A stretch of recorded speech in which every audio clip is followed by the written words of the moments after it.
1828년 4월 16일 프랑스 보르도의 한 집, 창밖으로 봄볕이 들어오는 조용한 방. 침대 위에는 82세의 노인이 누워 있습니다. 오른쪽 몸이 마비되어 움직일 수 없고 귀도 들리지 않습니다. 하지만 그의 눈빛만은 여전히 살아있습니다.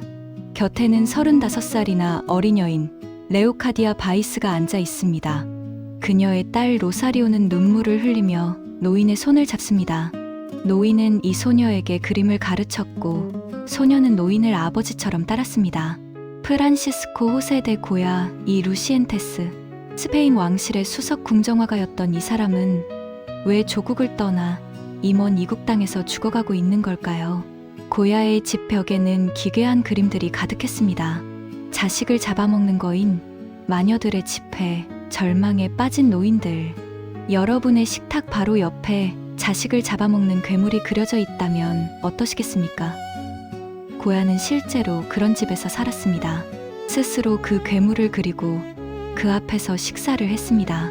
오늘 우리는 한 남자의 삶을 따라갑니다. 가난한 시골 소년에서 왕의 화가가 되었다가 귀가 들리지 않게 되었고 전쟁의 참상을 목격했으며 결국 망명자가 되어 죽은 한 예술가. 그의 붓은 18세기의 화려함과 19세기의 어둠을 모두 담았습니다. 그래서 사람들은 그를 마지막 거장이자 첫 번째 현대 화가라고 부릅니다. 지금부터 프란시스코 고야의 이야기를 시작합니다. 구독, 좋아요! 구독과 좋아요를 눌러주세요! 지금 바로!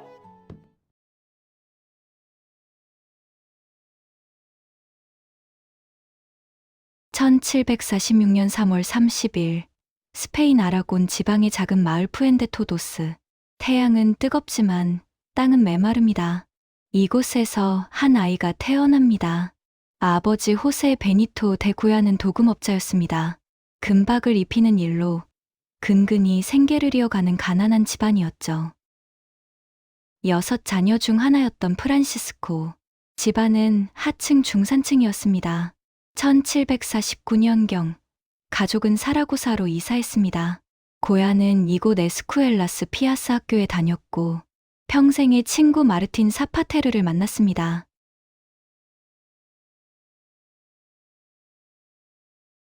사파테르는 고야가 나의 마르틴, 너 없이는 살 수 없다고 편지에 썼을 만큼 평생을 의지한 고향 친구이자 소울메이트입니다. 고야가 수석 궁정 화가가 된 직후 그린 이 그림에는 상인으로 성공한 친구의 자신감 넘치는 눈빛과 세련된 푸른색 코트가 생생하게 묘사되어 있습니다. 고야가 사파테르에게 보낸 131통의 편지는 지금도 남아있어 고야의 삶을 들여다볼 수 있는 귀중한 창문이 되었습니다. 어린 고야의 눈은 남달랐습니다. 시골 마을의 거친 흙빛, 성당의 화려한 장식, 그리고 농부들의 고단한 표정. 고야는 이 모든 것을 눈에 담았습니다. 14세가 된 고야는 화가 호세 루사니 마르티네스의 제자가 되었습니다. 그곳에서 4년 동안 기초를 배웠습니다. 회화는 물론 고대 판화를 모사하며 기술을 익혔죠. 이 시절의 판화 교육이 훗날 고야의 위대한 판화 시리즈의 씨앗이 됩니다. 하지만 고야의 꿈은 더 컸습니다. 스페인 왕실의 궁정화가가 되는 것. 그 꿈을 이루기 위해서는 마드리드 왕립미술 아카데미에 들어가야 했습니다. 1763년 17세의 고야는 부푼 꿈을 안고 공모전에 도전합니다. 결과는 낙방이었습니다. 좌절했지만 포기하지 않았습니다. 3년 뒤인 1766년 다시 한번 도전합니다. 또 낙방입니다. 왜였을까요? 단순히 실력이 부족해서가 아니었습니다. 당시 스페인 미술계는 한 사람이 지배하고 있었습니다. 안톤 라파엘 맹스. 독일 출신의 이 화가는 카를로스 3세의 총애를 받으며 스페인 왕실 수석화가 자리에 앉아 있었습니다. 맹스가 추구한 것은 엄격한 신고전주의, 즉 매끈하고 이상화된 인체, 절제된 감정, 차갑고 완벽한 형템이었습니다. 반드시 고대 그리스 로마의 이상적인 형식을 따라야 한다는 원칙이었죠. 고야는 그 반대였습니다. 붓질은 거칠고 자유분방했고 색채는 강렬했으며 인물의 표정은 살아 꿈틀거렸습니다. 규칙보다 본능이 앞서는 붓이었습니다. 맹스의 눈에 고야의 그림은 규율을 모르는 야생마처럼 보였을 것입니다. 심사위원들은 맹스의 기준으로 고야를 평가했고 고야는 2번 다 탈락했습니다. 하지만 역사의 아이러니는 여기에 있습니다. 오늘날 맹스는 미술사에서 신고전주의 중요한 인물로 기록되지만 대중적 인지도는 고야에 비해 현저히 낮습니다. 고야의 그림은 전 세계 사람들이 찾아와 봅니다. 2번의 연속 낙방. 여러분이라면 어땠을까요? 꿈을 접었을까요? 고야는 달랐습니다. 좌절은 그를 더 단단하게 만들었습니다. 1770년 24살의 고야는 이탈리아 로마로 떠납니다. 르네상스의 본고장에서 미술을 배우겠다는 결심이었죠. 훗날 고야는 나에게는 3명의 스승이 있었다. 벨라스케스, 렘브란트, 그리고 자연이라고 말했습니다. 알프스 정상에서 약속의 땅 이탈리아를 응시하는 한니발의 영웅적인 순간을 드라마틱하게 포착했습니다. 청년 고야가 국제 무대에 이름을 알리기 시작한 초기 걸작입니다. 1771년 파르마의 회화전에서 파올로 보로니에 이어 2등으로 입상했습니다. 비록 1등은 아니었지만 처음으로 인정받은 순간이었습니다. 훗날 파르마 국립미술관 카탈로그는 이렇게 평가합니다. 보로니가 이긴 것은 낙하산이 아니라 심사위원단이 고야 화풍의 폭발적인 혁신성을 따라가지 못했을 가능성이 높다고, 고야에게 내린 평가의 행간에서 그것이 읽힌다고 말입니다. 즉, 고야의 스타일이 너무 앞서 있어서 심사위원들이 따라가지 못했다고 말입니다. 고향 사라고사로 돌아온 고야는 종교와 주문을 받기 시작합니다. 필라 성모 대성당의 프레스코와 작업으로 지역에서 조금씩 이름을 알려갑니다.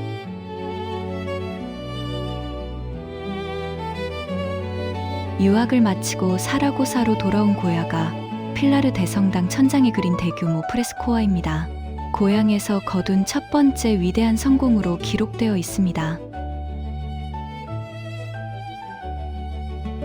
고야가 이탈리아 유학을 마치고 돌아와 화가로서 이름을 알리기 시작할 무렵의 모습입니다.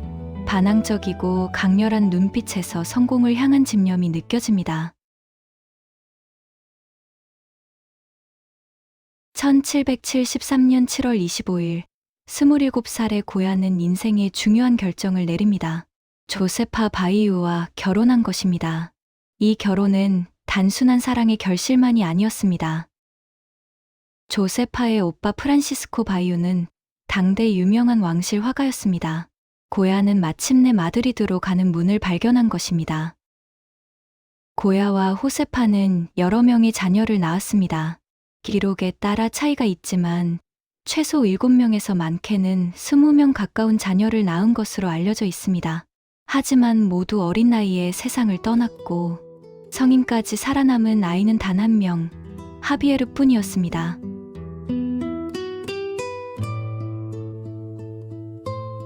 (1805년) 하비에르의 결혼을 기념하여 그린 작품으로 아들을 향한 아버지의 따뜻한 시선과 세련된 청년의 모습이 잘 담겨 있습니다.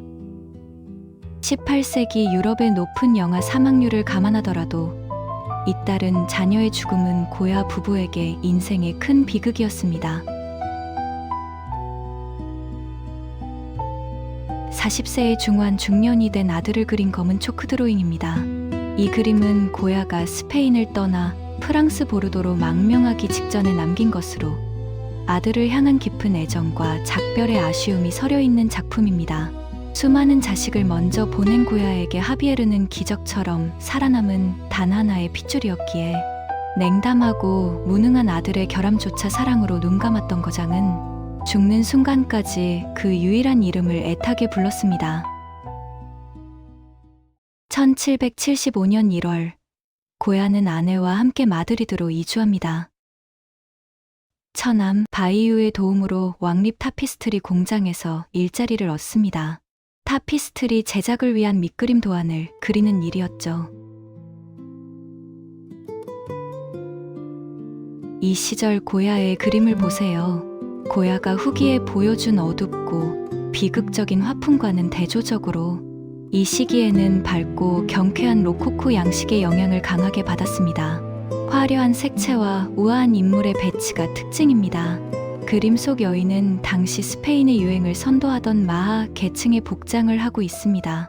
마하는 18, 19세기 스페인 마드리드에서 유행했던 특유의 패션과 당당한 태도를 지닌 하층 계급 여성을 일컫는 말입니다. 남성은 마오라고 불렀죠. 마하 복장을 하고 야외 나들이를 즐기는 우아한 상류층 여인을 묘사한 그림인 거죠. 이 작품은 고야의 가장 대중적이고 사랑받는 작품 중 하나로 꼽힙니다. 도자기 장수. 고야가 스페인 왕실을 위해 제작한 테피스트리 밑그림 카툰 시리즈 중 하나입니다.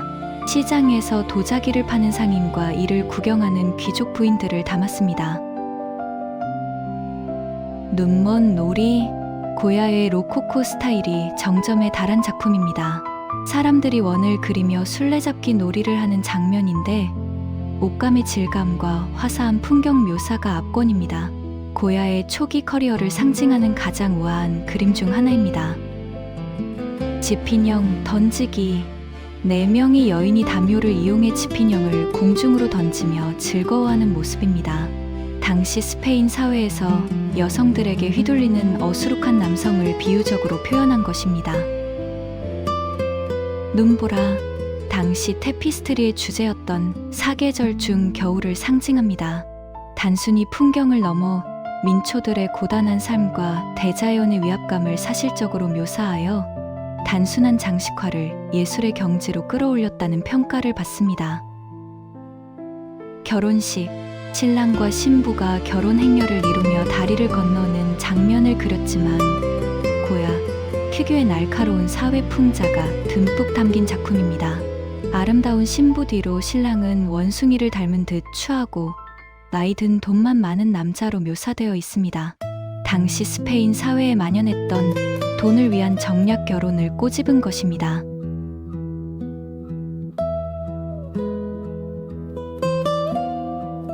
그런데 이 시기에 눈길을 끄는 작품이 있습니다. 1778년작 눈먼 기타 연주자입니다. 왕실이 원한 것은 화사한 야외 유의 장면이었습니다. 그런데 고야는 눈이 먼 채 거리에서 기타를 연주하는 가난한 악사를 그려 넣었습니다. 화려한 귀족들의 유흥 바로 옆에 가난하고 고단한 하층민의 삶을 집어넣은 것이죠. 화사한 귀족 유흥 장면만을 원했던 왕실 취향과는 다소 다른 선택이었습니다. 하지만 고야는 악사와 아이를 끝내 화면 속에 남겨두었습니다. 이미 이 시절부터 고야는 화려함 뒤에 숨은 현실을 보고 있었습니다. 그리고 그것을 캔버스에 몰래 담고 있었습니다. 이 반항심은 평생 그를 따라다닙니다.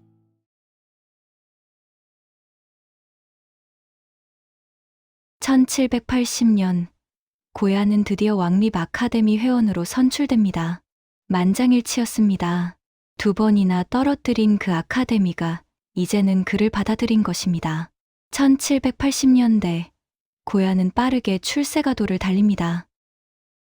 십자가에 못 박힌 그리스도. 고야가 1780년산 페르난도 왕립 미술 아카데미의 회원으로 선출되기 위해 제출한 입회 작품입니다.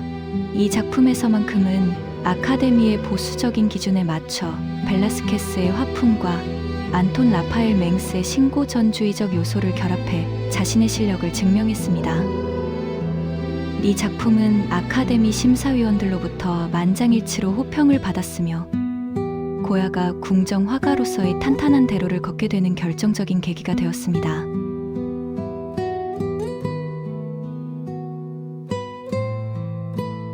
(37세의) 고야가 화가로서 사회적 지위를 확고히 다지기 시작한 시기를 보여줍니다.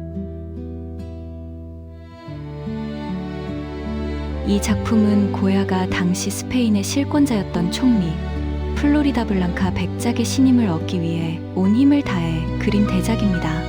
왼쪽 어둠 속에서 조심스럽게 플로리다 블랑카 백작에게 그림을 보여주며 서 있는 남자가 바로 고야 자신입니다. 백작 옆의 시계는 그의 근면함과 효율성을, 배경의 국왕 카를로스 3세 초상화는 그의 충성심을, 백작의 발치에 놓인 설계도는 그가 계몽주의적 개혁가임을 상징하며, 고야는 이 한 장의 그림에 백작의 환심을 사기 위한 모든 걸 쏟아부었습니다.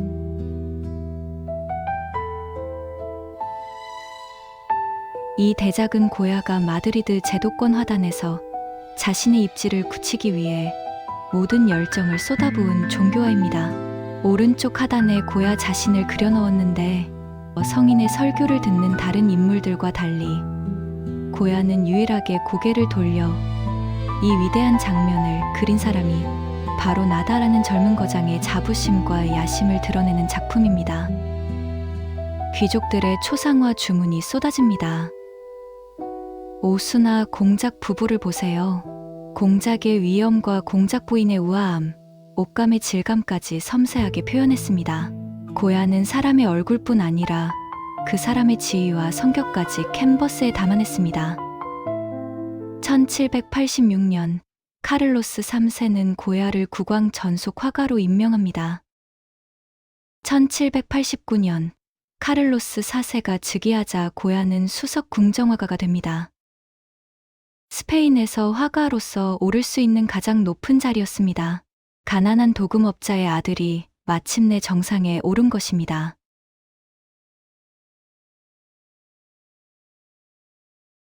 한 가지 사실을 알고 계십니까? 고야는 젊은 시절 투우에 열광했습니다. 그냥 관중이 아니었습니다. 스스로를 프란시스코 데 로스 토로스라고 부를 정도였습니다. 실제로 투우 기술을 익혔고 젊은 시절에는 투우장에서 싸웠다는 기록도 있습니다. 이 열정은 평생 꺼지지 않았습니다. 보르도 망명 중에도 고향 스페인의 투우를 잊지 못해 석판화로 보르도의 투우 연작을 완성했습니다. 여든의 망명자가 귀도 들리지 않는 몸으로 기억 속 투우장을 돌로 새긴 것입니다. 이 투우에 대한 집착은 훗날 판화 시리즈 투우로 꽃을 피웁니다.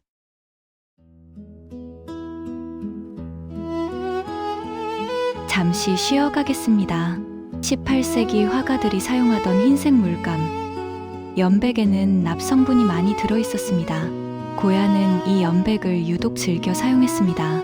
흰색의 질감이 풍부하고 다른 색과 섞었을 때 발색이 탁월했기 때문입니다. 문제는 사용 방식이었습니다. 고야는 물감을 팔레트 나이프로 섞을 뿐 아니라 손가락으로 직접 문지르고 캔버스에 발랐습니다. 또 붓을 입으로 빨아 정리하는 습관이 있었다고 전해집니다. 납가루를 오랜 세월 동안 피부와 입으로 흡수한 셈입니다. 납 중독의 증상은 두통, 이명, 복통, 신경마비, 심각한 경우 청각과 시각에 손상이 옵니다. 어디까지나 가설이지만 화가의 열정이 그의 몸을 갉아먹었을지도 모른다는 이 아이러니는 고야의 삶을 더욱 비극적으로 만듭니다.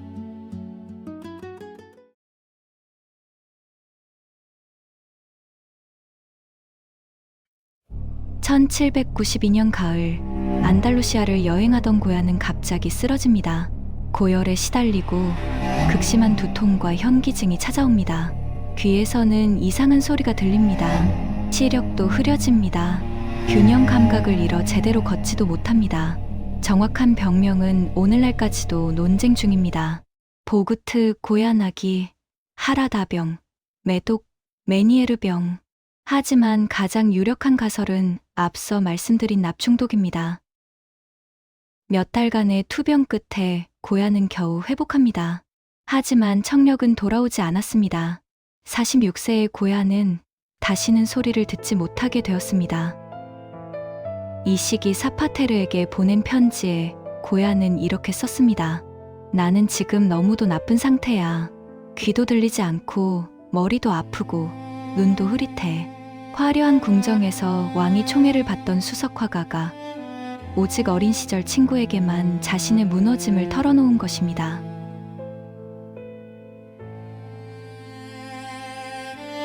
고야가 청력을 완전히 잃은 후 그린 작품입니다.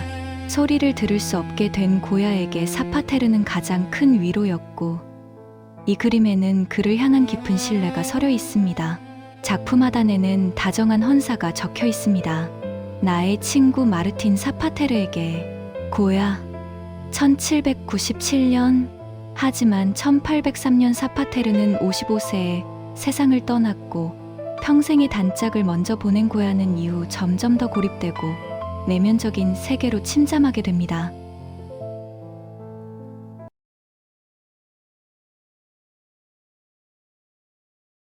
고야가 마주한 세상은 이제 이런 모습이었습니다.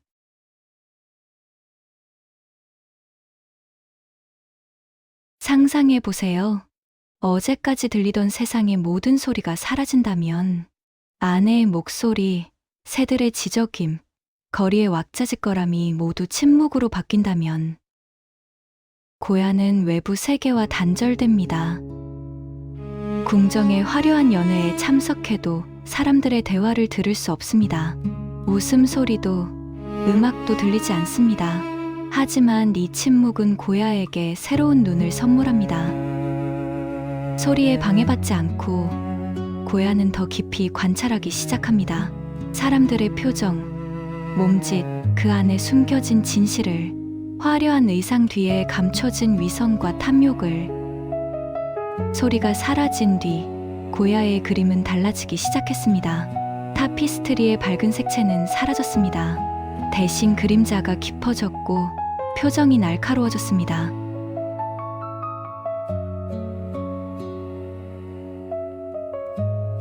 고야가 병으로 청력을 완전히 잃은 직후 자신의 내면에서 터져나온 어둠을 처음으로 가감없이 드러낸 파격적인 연작입니다. 사라고사의 정신병원을 목격하고 그린 이 그림은 빛조차 들지 않는 높은 벽에 갇힌 인간들의 처절한 고통과 광기를 보여줍니다.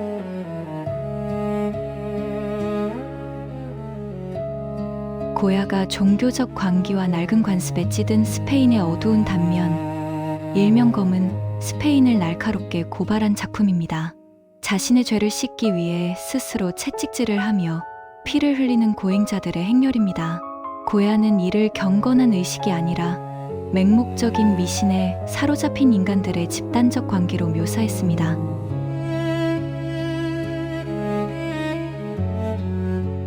종교라는 이름 아래 행해진 인간의 잔혹성을 날카롭게 고발한 작품입니다.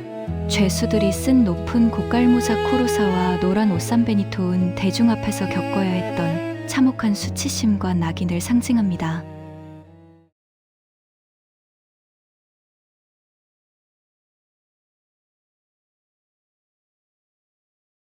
(18세기) 스페인에서 가장 아름답고 부유한 여인이 있었습니다. 마리아 델 필라 테레사 카에타나 데 실바, 알바 공작 부인. 스페인 최고 명문가의 여주인이자 마드리드 사교계에서 왕비 마리아 루이사와 공개적으로 경쟁할 정도로 존재감이 컸습니다. 두 사람의 첫 접촉은 1795년 무렵 공작 부인이 고야의 작업실을 방문하면서 시작됩니다. 고야는 친구 사파테르에게 편지를 씁니다. 어제 알바 부인이 작업실에 와서 얼굴을 그려달라고 했어. 캔버스에 그리는 것보다 훨씬 즐거웠어. 그렇게 탄생한 것이 흰 옷을 입은 알바 공작 부인입니다. 흰 드레스, 붉은 허리띠, 발치의 강아지, 그리고 모래 위에 새겨진 서명 알바 공작 부인에게 고야로부터 1795년, 이듬해인 1796년 남편 공작이 사망했습니다. 미망인이 된 공작 부인은 안달루시아 살루카르데 바라메다의 영지로 내려갔습니다. 고야도 함께 내려갔습니다. 당시 고야의 나이 50살, 공작 부인은 34, 아내 호세파는 마드리드에 있었습니다. 이 시기 고야가 그린 살루카르 스케치북에는 공작 부인으로 추정되는 여인이 반복해서 등장합니다. 머리를 빗는 모습, 노예 출신의 아이와 함께 있는 일상적인 장면들, 공식 초상화와는 전혀 다른 가깝고 편안한 시선입니다. 1797년 고야는 공작 부인의 두 번째 초상화를 그립니다. 검은 옷을 입은 알바 공작 부인, 검은 상복을 입은 공작 부인이 오른손으로 바닥을 가리킵니다. 모래 위에 솔로 고야, 오직 고야뿐. 그녀의 반지에는 엘바와 고야가 새겨져 있습니다. 그런데 이 그림에는 매우 이례적인 사실이 있습니다. 귀족의 초상화는 당연히 그 가문이 가져갑니다.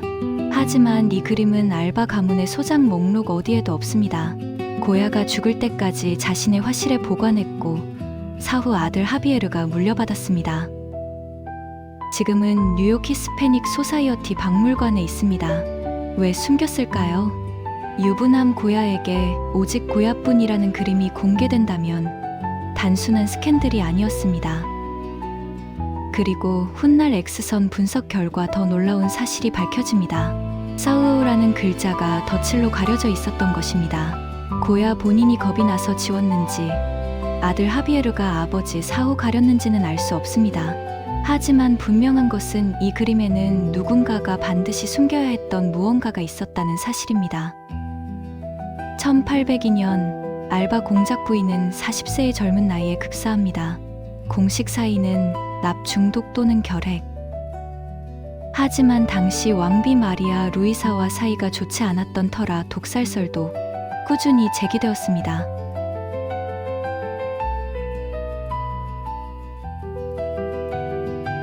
왕비 마리아 루이사와 공작 부인의 갈등은 오래된 것이었습니다.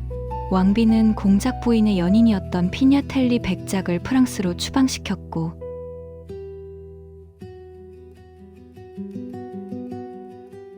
재상 고도인은 왕비의 정부이면서도 공작 부인과 가깝다는 소문이 돌았습니다. 정치적으로도 감정적으로도 두 사람은 앙숙이었죠. 전해지는 이야기 중 가장 유명한 것은 공작 부인이 왕비가 착용한 목걸이와 똑같은 목걸이를 시녀들 전원에게 채워 궁정에 입장했다는 것입니다. 왕비는 즉각 공작 부인을 마드리드에서 추방했고 공작 부인은 유베지에서 돌아온 직후 사망했습니다.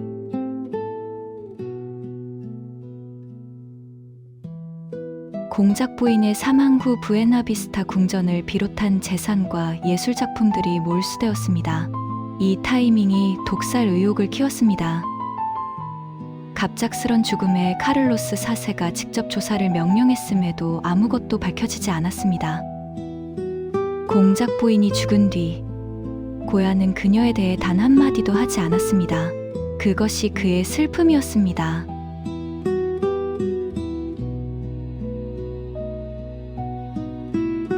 고야의 가장 유명하면서도 논란이 많은 작품, 옷을 벗은 마아와 옷을 입은 마아. 옷을 벗은 마아가 왜 그토록 충격적이었는지 아십니까? 당시 나체화에는 불문율이 있었습니다. 털이 없는 매끈한 여신이어야만 예술로 인정받는다. 보티첼리의 비너스를 떠올려 보십시오. 그들은 현실의 여인이 아닌 이상화된 신화 속 존재였습니다. 고야의 마아는 달랐습니다. 그녀는 관람자를 정면으로 바라보고 있습니다. 두려움도 수줍음도 없습니다. 그리고 그녀의 몸에는 사실적으로 묘사된 음모가 있습니다. 인간의 채모를 그린다는 것. 그것은 여신이 아닌 실제 살아있는 여성을 그렸다는 뜻이었습니다. 종교재판소가 이것을 관음으로 판단한다면 극히 위험한 상황이 될 수 있었습니다. 서양 미술사에서 이런 작품은 전례가 없었습니다. 고야는 영리하게 옷을 입은 마아도 그렸습니다. 완전히 똑같은 포즈로 옷을 입힌 버전입니다. 두 그림은 나란히 걸려 있었고 당겨서 여는 틀 안에 숨겨져 있었습니다. 특별한 손님에게만 옷 벗은 마아가 드러나는 구조였습니다. 이 그림의 소유자는 재상 마누엘 데 고도이였습니다.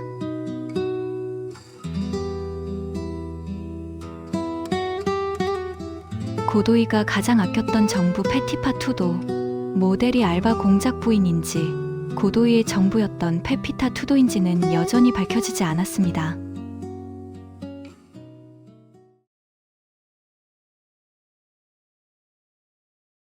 (1808년) 프랑스군이 스페인을 침공하면서 고도이가 실각했습니다. 그의 재산이 압류되었고 두 마아도 함께 압수되었습니다. 전쟁이 끝난 후인 1815년 종교재판소는 고야를 소환했습니다. 옷 벗은 마하를 그린 것은 도덕적 해이라는 이유였습니다. 살아남기 위해 애국적인 전쟁 기록화를 그렸음에도 불구하고 수십 년 전 과거의 스캔들이 고야의 발목을 잡은 것입니다. 결국 처벌 없이 경고 수준으로 종결되었습니다. 그러나 이 사건은 고야에게 분명한 신호였습니다.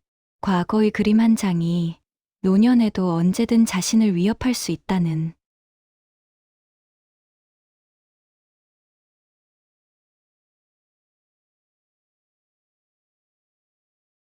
(1800년) 고야는 왕실 가족을 한데 모아 대형 집단 초상화를 그렸습니다. 가로 3.3m, 세로 2.8m의 거대한 캔버스에 13명이 등장합니다. 카를로스 4세와 그의 가족, 화려한 의상, 빛나는 훈장, 반짝이는 보석. 그런데 그림을 자세히 보면 묘한 느낌이 듭니다. 왕은 덩치는 크지만 표정이 멍합니다. 왕비는 자신이 실질적 권력자임을 드러내듯 중앙에서 당당한 포즈를 취합니다. 아이들은 어딘가 불안해 보이고 다른 인물들은 제각각 다른 방향을 보고 있습니다. 당대 프랑스 비평가들은 이 그림을 보고 이렇게 평했습니다. 복권에 당첨된 빵집 주인 가족 같다. 겉모습은 화려하지만 그 안에서 풍겨나는 것은 허영과 공허함. 왕실 가족이 이 그림에 만족했다는 기록이 있으니 고야의 은밀한 풍자는 성공했다고 볼 수 있습니다.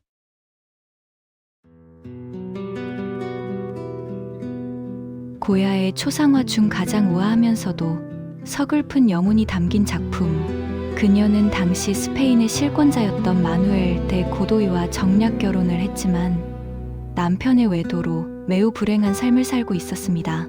첫 아이를 가진 그녀의 조심스럽고 불안한 내면을 섬세하게 포착했습니다.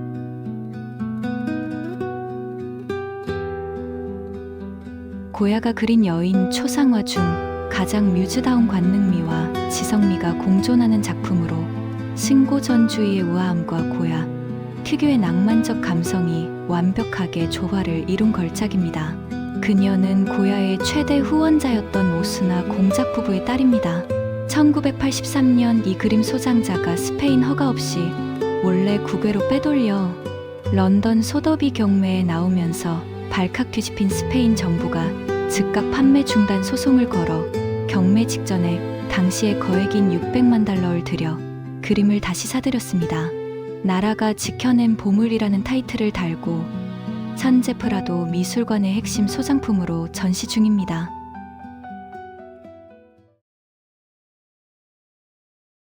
(1799년) 고야는 80점의 풍자판화 시리즈 카프리초스를 출판했습니다. 마드리드 왕실 거리의 향수 가게에서 판매를 시작했습니다. 그런데 판매 시작 이틀 만에 고야는 스스로 판매를 중단했습니다. 왜일까요? 책상에 엎드려 잠든 예술가 뒤로 올빼미와 박쥐 같은 괴물들이 몰려드는 장면입니다. 인간의 이성이 마비되었을 때 나타나는 사회적 타락과 무지를 경고합니다. 표면적으로는 사회 풍자였습니다. 성직자의 위선, 귀족의 어리석음, 마녀와 미신. 하지만 미술사학자들은 그 안에 더 깊은 내용이 있다고 말합니다. 당시 스페인 권력자들의 사생활이 은유적으로 숨겨져 있다는 것입니다. 정치적 부담과 종교적 비판 가능성을 우려했기 때문으로 추정됩니다. 고야는 1803년 판화 원판과 남은 재고를 왕실에 기증하는 방식으로 자신을 보호하고 연금을 확보했습니다. 이 판화들이 왜 그토록 일찍 회수되었는지에 대한 정확한 이유는 끝내 밝혀지지 않았습니다.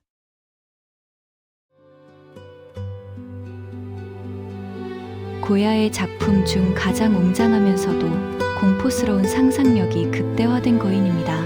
나폴레옹 전쟁의 참혹함 속에 던져진 스페인의 운명을 상징하는 걸작입니다. 이 거인이 누구를 상징하는지에 대해서는 하나는 스페인을 침략한 나폴레옹의 군대라는 해석이고 다른 하나는 침략자에 맞서 일어난 스페인 민중의 수호신이라는 해석입니다. 2008년 무렵 프라도 미술관은 이 그림이 고야가 아닌 제자 아센시오 훌리아의 작품일 가능성이 크다고 발표해 전 세계 미술계를 충격에 빠뜨렸습니다. 하지만 최근 다시 고야의 붓질과 기법이 확인되면서 고야의 작품으로 재평가받고 있습니다.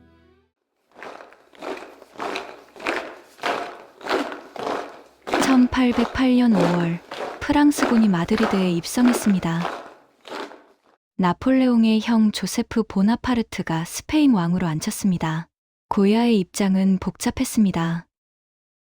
그는 계몽주의 사상을 신봉했습니다. 프랑스 혁명이 내세운 자유, 평등, 이성의 가치에 공감했습니다. 그러나 동시에 그는 스페인 사람이었고 침략자들이 동포를 학살하는 현장을 눈앞에서 보았습니다. 고야는 조세프 왕 정부 아래서 계속 궁정화가직을 유지했습니다. 프랑스 점령하의 협력자라는 오명을 피할 수 없었습니다.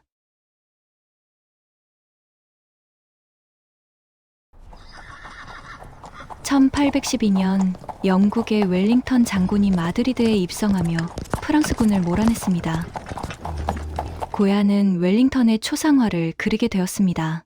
전해지는 이야기가 있습니다.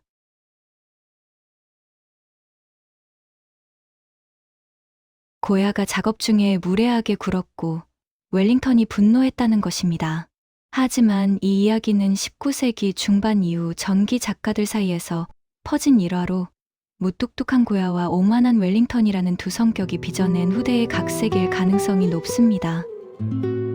현재 런던 앱슬리 하우스에 소장된 웰링턴 공작 기마 초상화.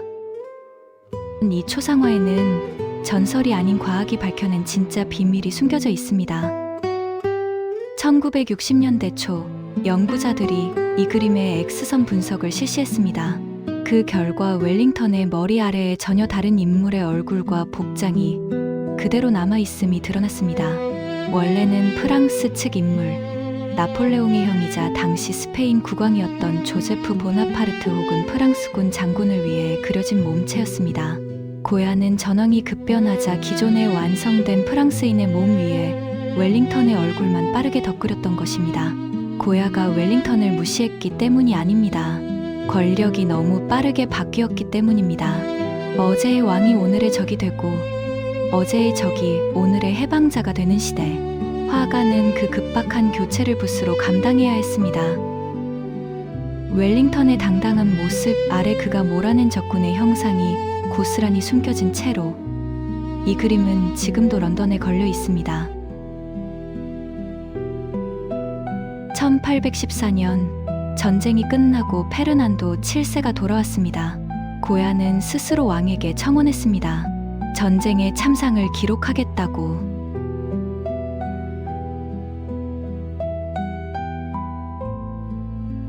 화면 중앙에서 마드리드 시민들에게 공격당하고 있는 군인들은 나폴레옹 휘하의 이집트 출신 맘루크 기병대입니다. 오직 살기 위해 그리고 나라를 지키기 위해 맨몸으로 뛰어든 시민들의 처절한 몸부림만이 캔버스를 가득 채우고 있죠. 전날의 이 격렬한 저항은 바로 다음 날인 5월 3일의 참혹한 처형으로 이어지게 됩니다.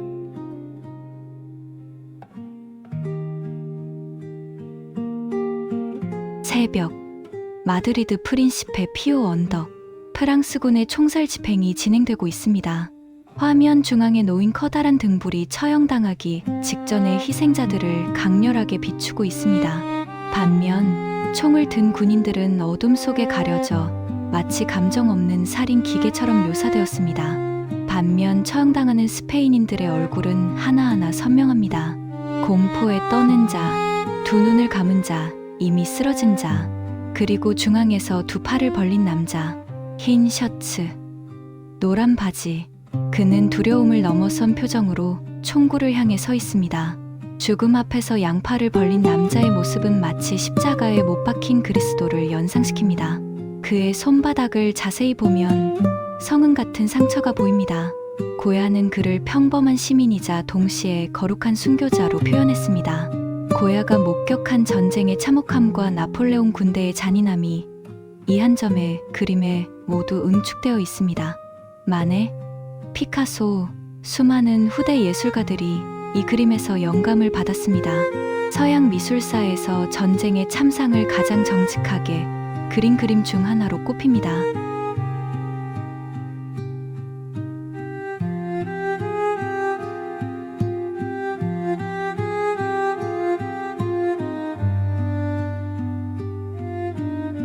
나폴레옹의 스페인 침공 당시 목격한 전쟁의 잔혹한 참상을 총 82점의 판화로 기록했습니다.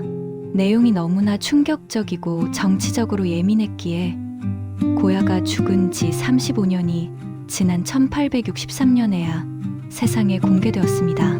고야는 이것을 자신의 생전에 출판하지 않았습니다. 너무 위험했기 때문입니다. 많은 판화에 고야는 짧은 문구를 새겨 넣었습니다. 어찌할 도리가 없다. 이것은 더 나쁘다. 차마 볼 수가 없다. 나는 이것을 보았다. 이것을 위해서였다. 구원은 오지 않는다. 야만이다. 이것은 믿기 힘든 일이다 같은 짧은 문구를 적어 이것이 호구가 아닌 실제 목격담임을 강조했습니다. 고야는 프랑스군의 만행만 기록하지 않았습니다. 스페인 사람들이 자국민에게 벌인 만행도 똑같이 기록했습니다. 전쟁은 모든 인간을 야수로 만든다는 것을, 총소리도 비명도 들리지 않는 귀머거리 화가가 눈으로만 전쟁을 목격하며 붓을 들고 있었습니다. 그리고 그 전쟁이 한창이던 1812년 고야는 또 하나의 상실을 겪습니다. 아내 호세파가 세상을 떠났습니다. 결혼한 지 39년, 함께 수많은 자녀를 잃고 버텨온 동반자였습니다. 고야는 아내의 죽음에 대해 편지나 기록을 거의 남기지 않았습니다. 그 침묵이 오히려 더 깊은 슬픔을 말해주는 것인지도 모릅니다. 유일한 아들 하비에르는 이미 성인이 되어 따로 살고 있었습니다. 하비에르, 학계에서는 그를 가리켜 알려진 직업이 없는 평범한 인물이라고 기록합니다. 실제로 하비에르 본인이 1832년 부동산 담보 대출 계약서에 서명할 때 직업란에 적은 글자는 지주 겸 농부였습니다. 스스로 돈을 버는 직업이 아니라 아버지에게서 물려받은 토지와 부동산으로 먹고 산다는 의미입니다. 이 사실은 그 계약서 원문의 공증 기록으로 남아 있습니다. 그 토대는 바로 이 시점, 호세파가 세상을 떠난 1814년부터 시작됩니다. 고야는 부부 재산을 정리하면서 하비에르에게 부동산 전부와 그림 컬렉션, 마드리드 아파트, 장서를 모두 넘겼습니다. 아버지로서 아들의 앞날을 걱정한 결정이었겠지만 결과적으로 하비에르는 그 유산 위에 평생 기대며 호화로운 생활을 누렸습니다. 아내를 잃은 고야의 곁을 지킨 것은 아들이 아니었습니다. 레오카디아.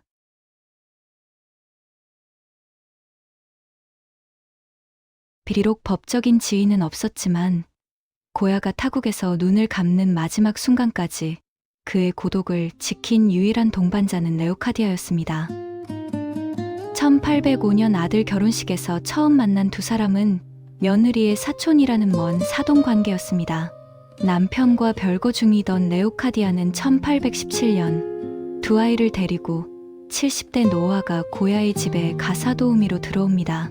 아내도 잃고 귀머거리가 된 채 정치적 불안에 떨던 노년의 고야에게 35살 연하의 그녀는 새로운 삶의 동력이었습니다. 두 사람의 관계는 여전히 베일에 쌓여 있습니다. 고야는 편지에 1000번의 키스를 보낸다며 애정을 표했지만 그녀의 드센 성격 때문에 힘들어했다는 기록도 공존합니다. 특히 1814년 태어난 딸 로사리오는 고야가 직접 그림을 가르칠 만큼 각별히 아꼈기에 그의 친딸이라는 의혹이 끊이지 않습니다.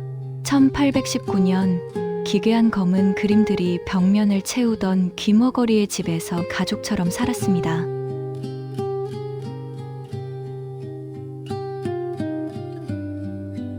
청력을 완전히 잃고 전쟁의 참상을 겪은 뒤 거장의 얼굴에는 깊은 고독과 허무가 서려 있습니다.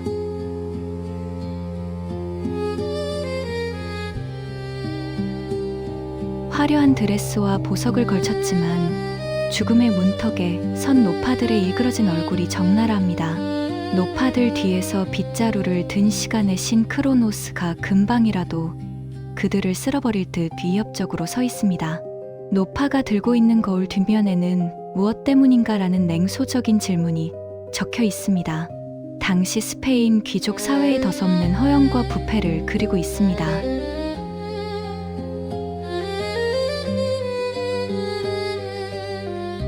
1819년 73세의 고야는 마드리드 외곽에 집 한 채를 구입했습니다. 사람들이 귀머거리의 집이라 부르던 곳이었습니다. 이전 주인이 귀머거리여서 붙여진 이름이었는데 이제 진짜 귀머거리가 이 집의 주인이 된 것입니다. 그런데 이사한 직후 고야는 다시 한번 죽음의 문턱에 섰습니다. 원인 모를 중병이었습니다. 몸을 스스로 가누지 못하고 침대에 누워 가쁜 숨을 몰아쉬었습니다. 그 곁을 지킨 사람이 있었습니다. 친구이자 주치의 에우에니오 가르시아 아리에타였습니다. 1820년 기적적으로 회복한 고야는 아리에타에게 감사의 뜻을 담아 그림 한 점을 바쳤습니다. 바로 아리에타 박사와 함께 있는 자화상입니다. 그림 속 고야는 창백한 얼굴로 침대에 기대어 있습니다. 눈은 반쯤 감겼고 표정은 고통스럽습니다. 아리에타 박사는 그런 고야를 뒤에서 든든하게 받쳐 안으며 약을 건네고 있습니다. 배경에는 어두운 그림자 속에 형체를 알 수 없는 인물들이 서 있습니다. 죽음의 그림자처럼. 그림 하단에 고야는 직접 이렇게 적었습니다. 고야는 1819년에 걸린 위험하고 급성적인 병에서 재기하여 그 친절한 돌봄에 대한 감사로 친구 아리에타에게 이 그림을 바친다. 평생 타인의 시선을 냉소적으로 바라보던 고야가 다른 사람에게 몸을 온전히 맡긴 채 의지하는 모습. 그의 생애에서 거의 유일하게 따뜻한 인간적 취약함이 드러난 작품입니다. 하지만 이 따뜻한 치유의 순간은 역설적으로 그를 더 깊은 심연으로 이끕니다. 죽음을 맛보고 살아 돌아온 노아가는 이제 귀머거리의 집 벽면을 가득 채울 광기의 서막을 열기 시작합니다.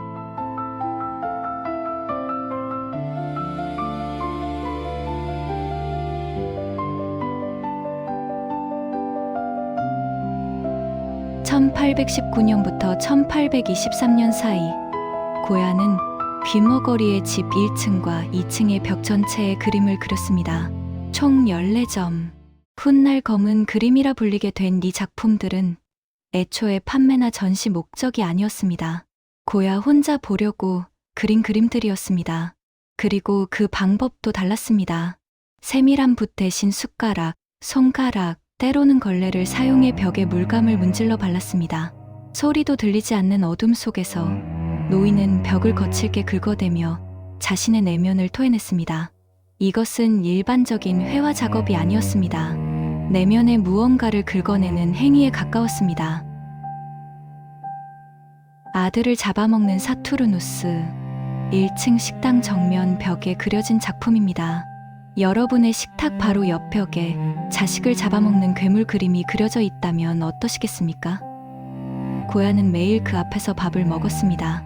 거대한 몸, 부릅뜬 눈, 입에는 이미 머리 없는 아이의 몸통을 물고 있습니다. 피가 뚝뚝 떨어집니다. 이것은 신화 속 신의 모습이 아닙니다. 완전히 미쳐버린 괴물입니다. 그런데 더 소름 돋는 사실이 있습니다.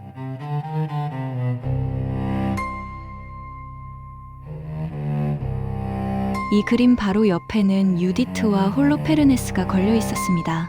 이스라엘 여인 유디트가 적장 홀로페르네스의 머리를 베는 장면입니다. 먹히는 아이와 베이는 남자. 식탁 주변에 둘러싸인 것은 먹는 행위와 죽음의 이미지였습니다. 고야는 매일 이 그림들 앞에서 밥을 먹었습니다. 개. 검은 그림 14점 중 가장 수수께끼 같은 작품은 개입니다.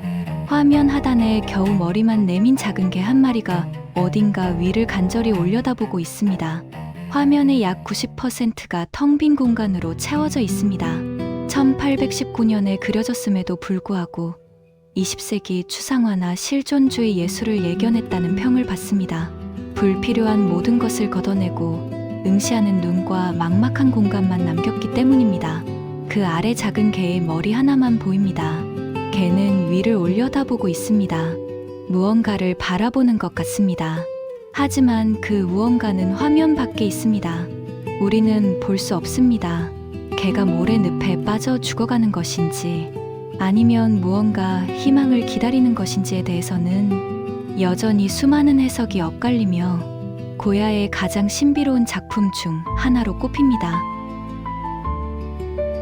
몽둥이 결투. 황량하고 어두운 풍경 속에서 두 남자가 몽둥이를 들고 서로를 죽일 듯이 내리치는 장면을 묘사하고 있습니다. 가장 소름 끼치는 부분은 그들은 무릎까지 진흙 속에 파묻혀 어느 누구도 도망칠 수 없다는 것을 의미합니다. 승자도 패자도 없이 둘 다 파멸할 수밖에 없는 허무한 결투를 보여줍니다. 많은 비평가들은 이 그림을 당시 극심하게 분열되었던 스페인 사회, 자유주의자와 보수주의자가 양보 없이 대립하며 나라를 파국으로 몰고 가던 상황을 표현했다고 봅니다. 고야의 비관적이고 냉소적인 세계관이 정점에 달했던 시기의 걸작입니다. 마녀들의 안식일. 순념소 머리를 한 악마 앞에 모인 마녀들. 그림 속 인물들의 얼굴은 공포와 광기에 사로잡힌 모습입니다. 고야는 이를 통해 이성을 잃고 미신과 맹목적인 믿음에 빠진 인간의 어리석음을 비판했습니다. 원래 이 벽화는 더 길었지만 벽에서 캔버스로 옮기는 과정에서 훼손되어 지금의 모습이 되었다고 합니다. 성 이시도르의 순례. 가로 4.38m에 달하는 고야가 그린 가장 거대하고도 기괴한 행렬도입니다.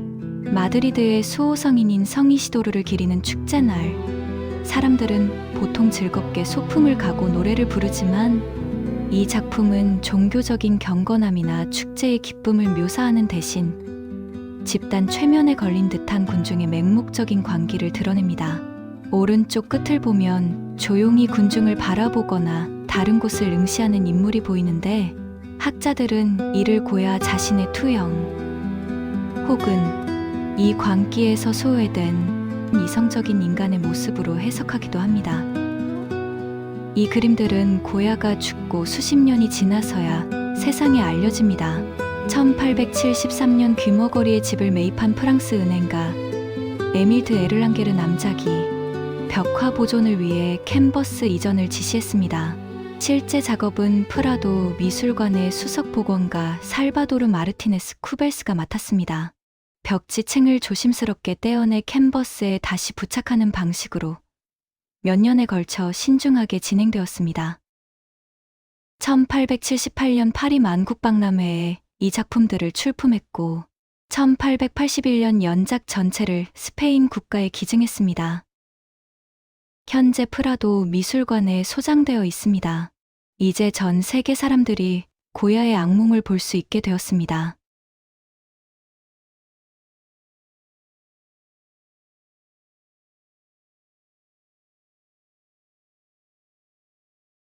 (1814년) 페르난도 7세가 복위한 후 스페인은 급격히 보수화되었습니다. 자유주의자들이 탄압받고 계몽주의 사상은 위험한 것으로 여겨졌습니다. 고야는 형식상 수석 궁정화가 직위를 유지했지만 왕이 신뢰를 받지 못했습니다. 프랑스 점령하에서 활동했던 전력, 계몽주의에 동조했던 과거.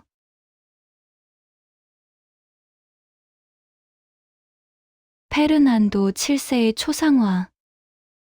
스페인 독립전쟁 이후 왕위에 복귀한 페르난도 7세의 전신 초상화입니다. 페르난도 7세는 고야가 프랑스 점령기에 보였던 행적을 의심하며 그를 좋아하지 않았고, 고야 역시 절대왕정을 복구하고 자유주의자들을 탄압하는 왕에게 반감을 느꼈으며, 고야는 왕을 미화하기보다는 실제 모습에 가깝게 그렸는데, 이는 당시 궁정 화가로서는 매우 파격적인 시도였습니다. 왕이 멍한 표정과 뒤틀린 입술을 가감없이 묘사하여 권력의 공허함을 드러냈습니다.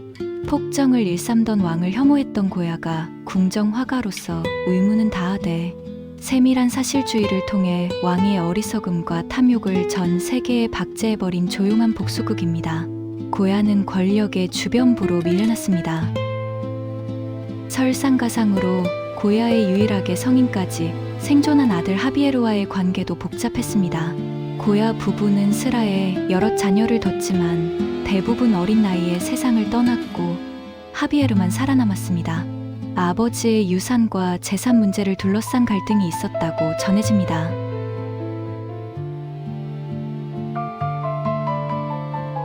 1823년 자유주의자와 왕당파의 갈등이 심화되면서 고야는 위험에 처했습니다. 계몽주의 사상에 동조했던 과거가 문제였습니다. 1824년 78세의 고야는 공식적으로는 건강을 위해 프랑스 온천에서 유양한다는 명목으로 스페인을 떠났습니다. 하지만 실제로는 정치적 박해를 피한 망명이었습니다. 레오카디아와 그녀의 아들 기에르모, 딸 로사리오를 데리고 국경을 넘었습니다. 목적지는 프랑스 남서부 도시 보르도. 많은 스페인 자유주의자들이 이곳으로 망명해 있었습니다.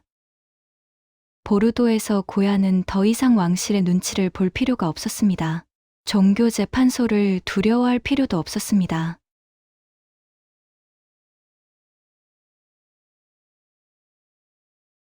보르도에서 고야는 그림을 멈추지 않았습니다. 오히려 새로운 기법을 실험하기 시작했습니다. 석판 화리토그래프였습니다. 돌판 위에 유성 크레용으로 그림을 그린 뒤 인쇄하는 기법으로 당시로서는 비교적 새로운 기술이었습니다. 1825년 80세의 고야는 보르도의 투우 시리즈를 석판화로 제작했습니다. 고향 스페인의 투우를 그리워하며 만든 작품들입니다. 80세 노인이 새로운 기술을 배워 새로운 형식의 걸작을 만들어냈습니다. 귀도 들리지 않고 건강도 무너졌고 고향도 잃은 늙은이가 여전히 젊은 날의 투우장을 그리워하고 있었습니다.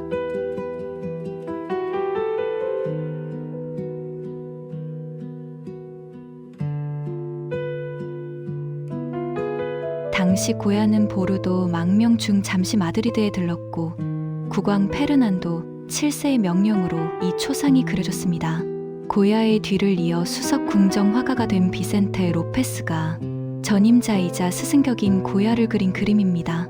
고야는 비센테 로페스의 아주 세밀하고 꼼꼼한 화법인 신고전주의를 지로해하며 어느 정도 그리자 고야가 이제 됐으니 그만하게 라고 소리를 지르며 붓을 놓게 했다는 일화가 유명합니다.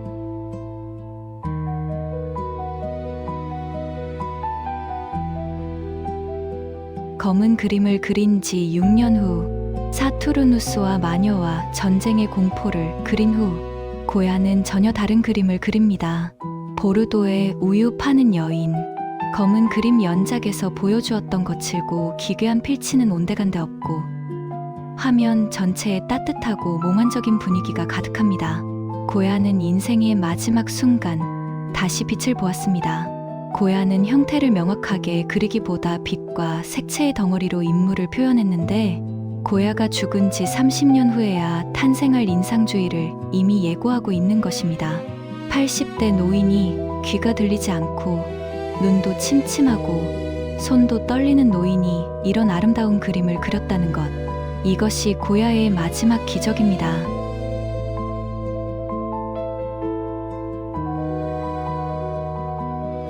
고야는 죽기 직전 마드리드에 있는 아들 하비에르에게 여러 통의 편지를 보냈습니다. 고야의 서신을 집대성한 학자 세라 시몬스의 기록에 따르면 고야는 죽기 2주 전인 4월 2일 아들에게 이렇게 씁니다. 내 아들아, 내가 오지 않는다면 나의 기쁨은 결코 완성되지 못할 것이다. 하지만 아들은 끝내 나타나지 않았습니다. 대신 도착한 며느리와 손자를 보고 너무 기쁜 나머지 뇌졸중으로 쓰러졌고 결국 아들의 얼굴을 보지 못한 채 4월 16일 숨을 거두었습니다. 고야의 사망을 스페인 영사관에 공식 신고한 것도 손자 마리아노였습니다. 고야가 생전 끔찍히 아꼈던 단 한 명의 손자, 장난기 가득한 표정의 어린 손자를 따뜻하게 묘사했습니다.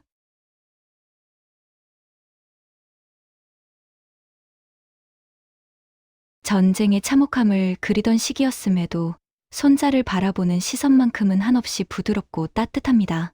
커다란 모자와 레이스 칼라를 갖춰 입은 모습에서 손자가 가문의 당당한 후계자로 자라길 바랐던 고야의 기대가 익힙니다.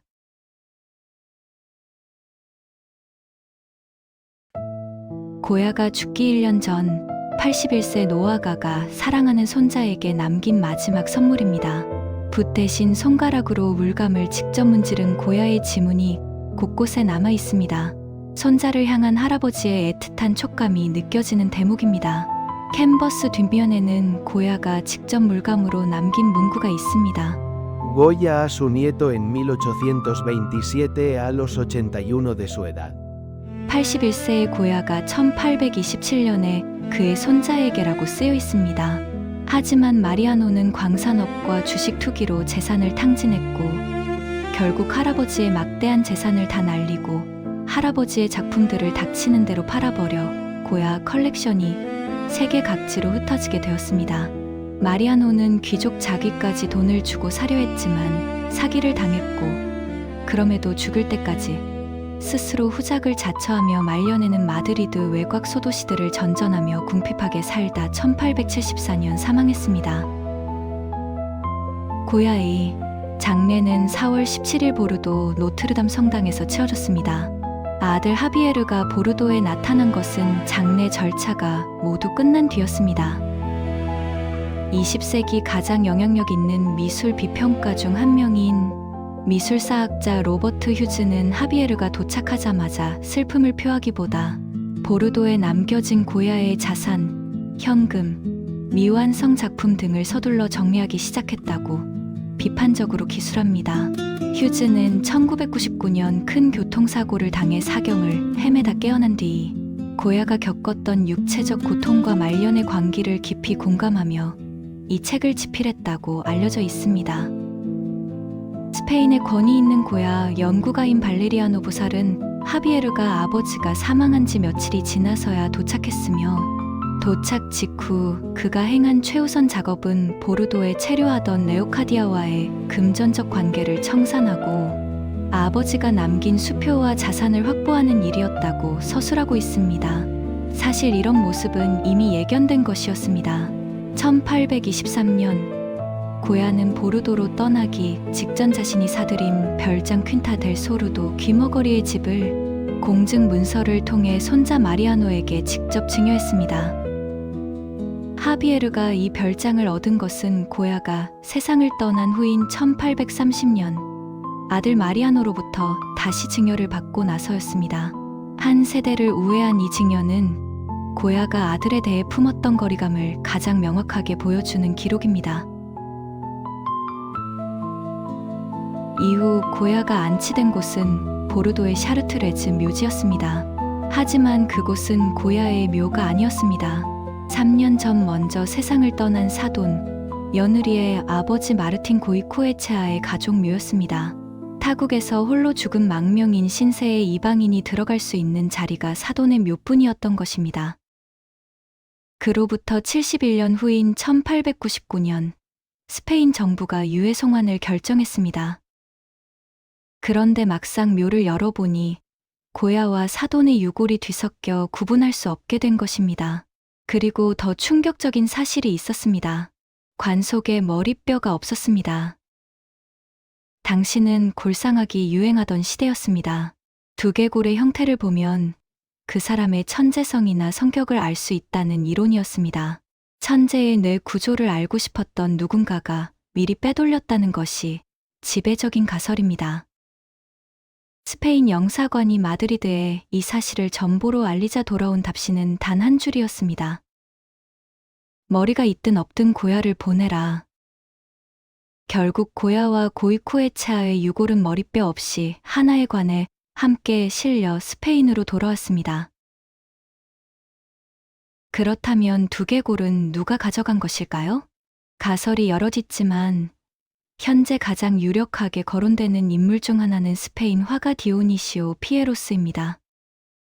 1849년에 그가 그린 그림 뒷면에는 이런 문구가 적혀 있습니다. 1849년 피에로스가 그린 고야의 두개골. 공식적으로 두개골이 없어진 사실이 확인된 것은 1888년이니 그보다 39년이나 앞선 기록입니다. 피에로스의 후손들은 그의 작업실에 실제로 두개골이 있었다고 증언했습니다. 이후 그의 아들이 살라망카 의대에 다니면서 두개골을 가져갔고 의학 실험에 쓰다가 결국 파손됐다는 이야기도 전해집니다. 어디까지나 가설입니다. 하지만 디오니시오 피에로스가 그린 것으로 알려진 고야의 두개골 그림은 실존하며 현재 스페인 사라고사 박물관에서 소장 및 전시 중인 것으로 알려져 있습니다.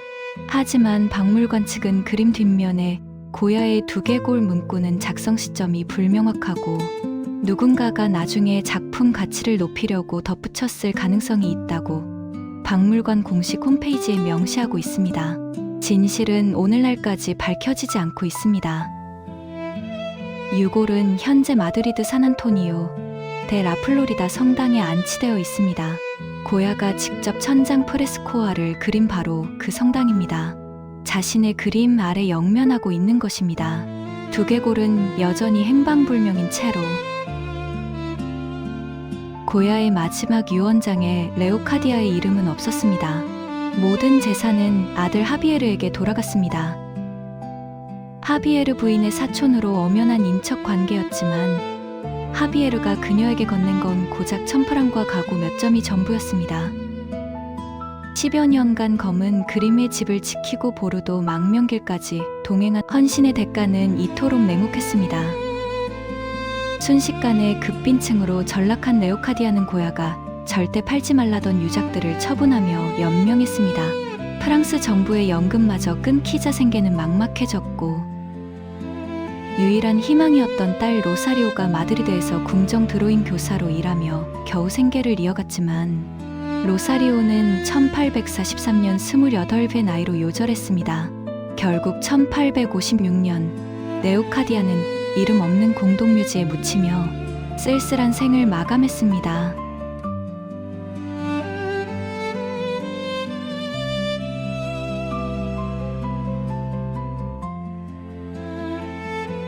산 안토니오 데 라플로리다 성당. 고야가 잠들어 있는 이곳의 천장에는 고야의 프레스코화가 있습니다. 성 안토니오가 기적을 행하는 장면입니다. 하지만 자세히 보면 고야가 숨겨 넣은 것이 있습니다. 성인의 주변에서 그 기적을 지켜보는 천사들의 얼굴. 이 천사들은 마드리드 시장통에서 흔히 볼 수 있던 평범한 여성들의 얼굴이었습니다.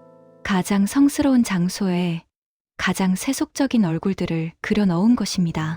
이것이 고야였습니다. 경건한 척하는 세상을 향한 마지막 웃음. 고야는 자신이 그린 세속의 천사들 아래 잠들게 되었습니다.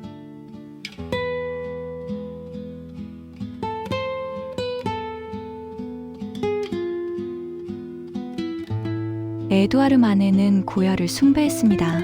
두 마하를 보고 올랭피아를 그렸고 마네의 막시밀리안 황제의 처형은 1808년 5월 3일에 대한 오마주입니다.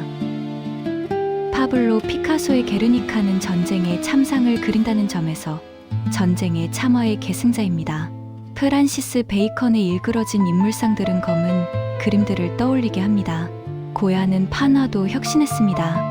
카프리초스, 전쟁의 참화, 투, 그리고 격언, 4개의 위대한 판화 시리즈입니다. 카프리초스, 총 80점의 애칭 연작 판화집입니다. 18세기 말 스페인 사회의 타락, 미신, 그리고 인간의 어리석음을 날카롭게 풍자했습니다. 전쟁의 참화, 고야의 작품 세계에서 가장 고통스럽고도 위대한 기록물.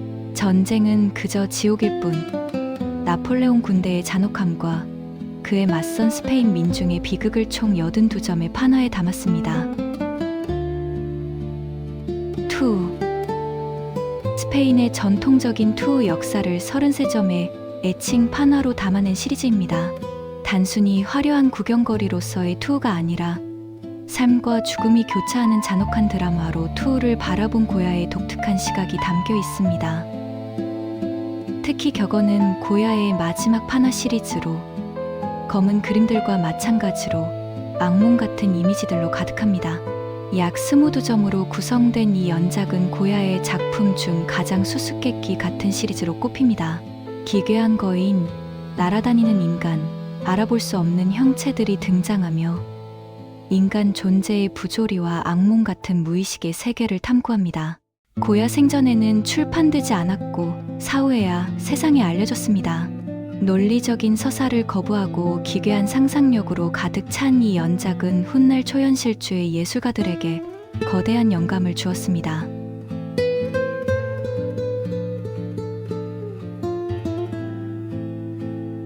고야가 남긴 가장 큰 유산은 진실에 대한 집착입니다. 왕과 귀족의 초상화를 그릴 때도 미화하지 않았습니다. 전쟁을 그릴 때 영웅주의를 거부했습니다. 자신의 내면을 그릴 때 추함과 광기도 숨기지 않았습니다. 고야는 말합니다. 예술은 아름다울 필요가 없습니다. 예술은 진실해야 합니다.